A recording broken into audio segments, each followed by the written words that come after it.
It began in the darkness of a winter night in 1971. Carolyn Perron awoke to the sound of her daughters whispering from down the hall. When she rose to check on them, she stopped cold. At the edge of her youngest daughter's bed stood a figure, tall and shadowed, its head bowed unnaturally low, as though broken at the neck. The girl stared, frozen, unable to breathe. When Carolyn stepped into the room, the figure simply dissolved into the air, leaving behind only the stench of rotting flesh. This was not the first night something stirred in that farmhouse in Harrisville, Rhode Island, and it would not be the last. What followed became one of the most terrifying hauntings in American history, one that would draw the attention of paranormal investigators Ed and Lorraine Warren, and later inspire the film The Conjuring. The story truly began when Roger and Carolyn Perron moved their family, 5 daughters in all, into the old Arnold estate. To them, it was a dream. A sprawling 14-room farmhouse, weathered but full of character, surrounded by rolling fields and stone walls. They had scraped together everything to afford it, believing they had found their forever home. But within days of unpacking, the cracks in the dream began to show. At first, it was small things, brooms vanishing and then reappearing in odd places, strange noises echoing through the halls when no one was there. The girls would complain of voices whispering from corners, faint enough to dismiss, but persistent enough to unsettle.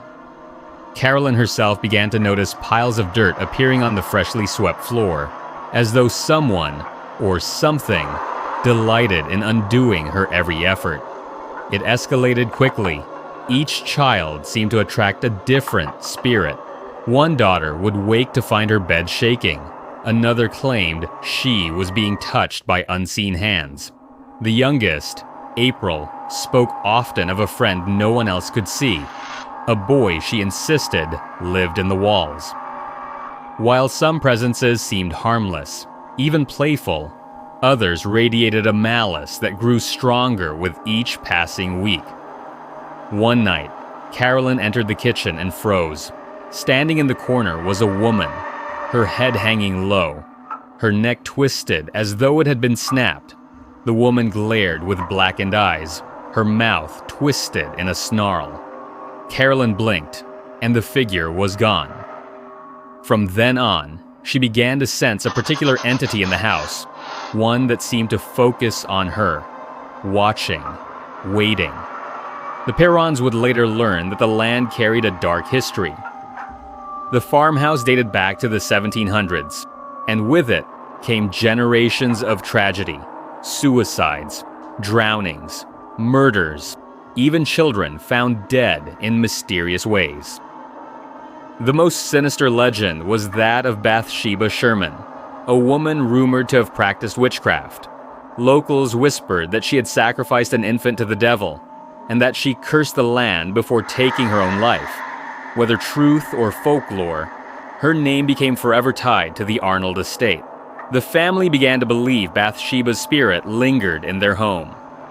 They claimed she fixated on Carolyn, regarding her as a rival for control over the household.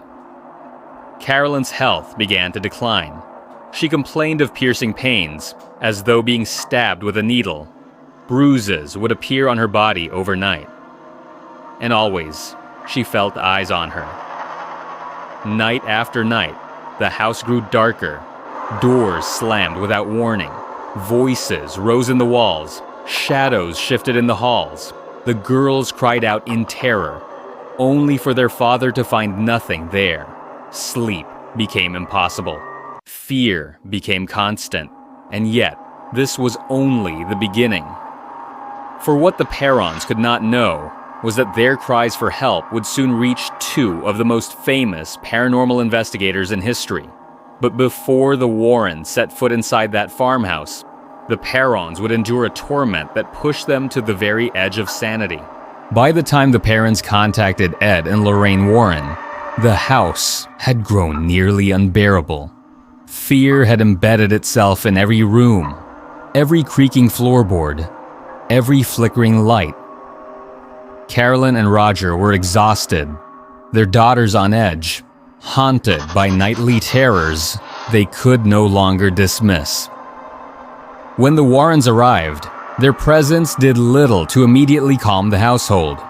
Lorraine, sensitive to the spiritual realm, felt the oppressive weight of the house the instant she stepped across the threshold. She described a malevolent force, ancient and cunning, that had latched onto the Perrons, particularly Carolyn, as though it were waiting for her to falter. Shadows flickered along walls, cold drafts cut across the rooms, and whispers echoed from corners where no one stood. The investigation revealed signs of a presence that had been growing stronger over decades. Objects moved on their own. Voices were captured on tape when no one was speaking, and dark shapes appeared on photographs. Every night brought fresh horrors.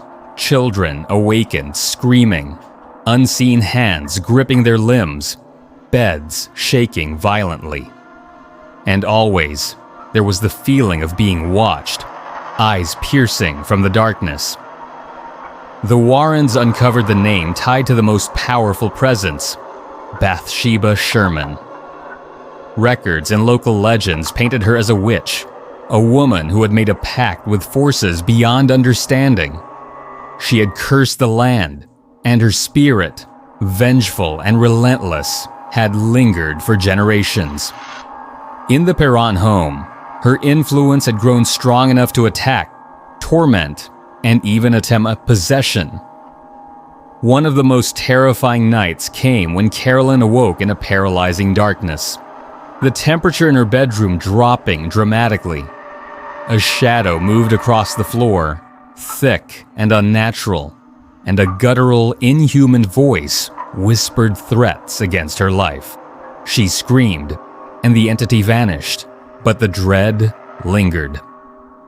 The Warrens concluded that Bathsheba had tried to take control, feeding on fear, focusing her malevolence on the mother of the family.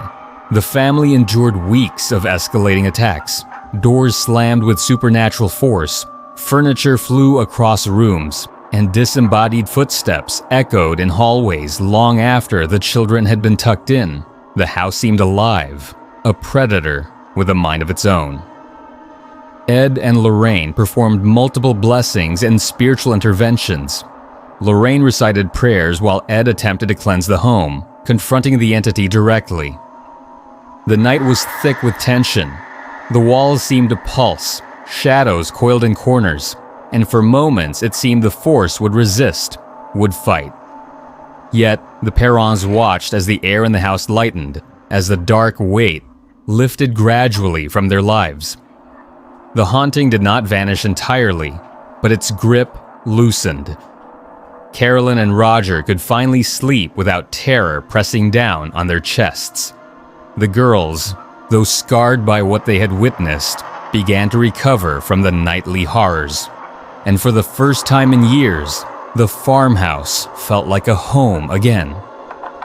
Even today, the Perron family remembers the terror they endured, the long nights of fear, and the entity that once held them captive in their own home. And though Ed and Lorraine documented the events meticulously, warning others of the darkness that can linger in old houses, the story of Bathsheba Sherman and the Perron haunting remains one of the most chilling cases in modern paranormal history. A haunting that inspired The Conjuring, but whose horrors were very, very real.